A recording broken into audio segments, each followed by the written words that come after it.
It's been 20 years nearly to the day since Stede Bonnet fell into Ed's world.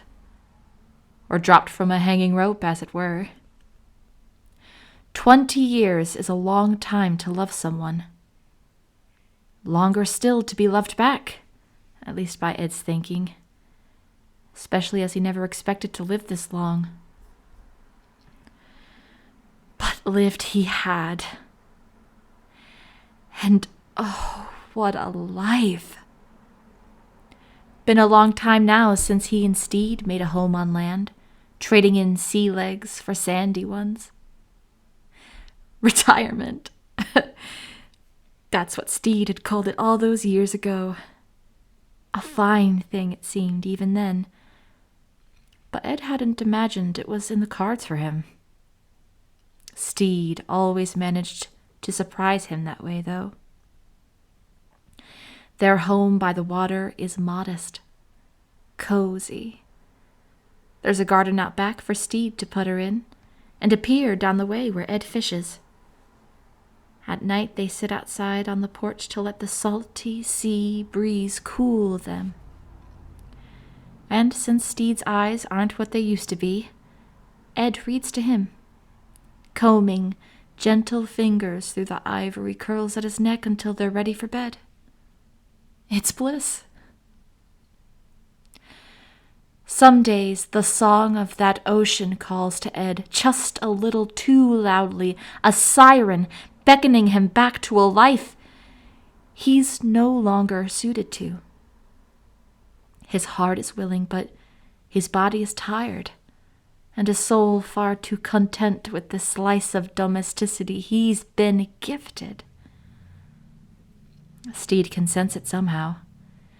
Feels Ed's restlessness like a twin ache inside himself. So, on those restless days, Stede tends to him with extra care. Today, on one such day, he makes them a picnic. Fills a basket with marmalade and bread, a bit of fruit and cheese, too. Helps Ed out of his rocking chair, and they walk arm in arm down to the waves. Stede makes a fuss over Ed the whole way. Careful of your knee, my darling, as they tread the unsteady sands. And together they sit on a fine linen blanket, just out of the tide's reach, reliving memories of their days aboard the Revenge. The tales have grown taller over the years, always drawing out indulgent, joyful laughter from Stede as Ed recounts their days of glory with a practiced theatricality. And if Ed listens closely enough, he can still hear the sounds of the crew gathered round, huddled and sprawled across the deck nearby, their laughter and fighting and fretting, all backed by the melodic pluck of Frenchie's lute somewhere in the distance. They hadn't known it back then, but those sounds, it was the noise of family, a precious accompaniment to the ballad of Ed and Stede. But soon the stories dwindle, and the memory of the music fades, as the sun sets on their evening stroll down memory lane. We should turn in early tonight. Remember, Alma is coming by tomorrow, says Stede, fondly. Ed smiles, knowing that means the house will soon be bustling with grandkids to spoil, grandkids with as much moxie as their mum. They come by it honest. As Stede helps Ed up and off the sand, Ed plants a kiss, sticky sweet with marmalade, onto his partner. "Thank you," whispers Ed, grateful for so much more than a simple picnic. "Of course," replies Stede, knowing exactly what's in his heart.